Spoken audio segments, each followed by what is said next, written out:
Hey you guys, sorry this video is so short, but I just wanted to show you all what we're eating this week.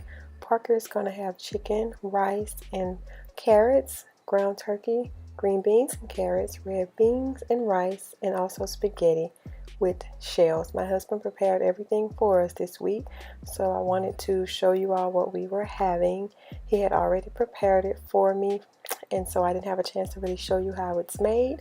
This is our lunch. We're going to be having turkey, Cajun turkey breast, which is really good. We're going to do lettuce wraps with it, and this is really light and a good healthy lunch that you can eat. And our dinner would be red beans and rice that he made. You have to soak your beans overnight and then cook them the next day for 2 hours, and we're having cornbread with it. So here's our meals for this week. I hope you all enjoyed this video. I'll see you all in my next video. Bye.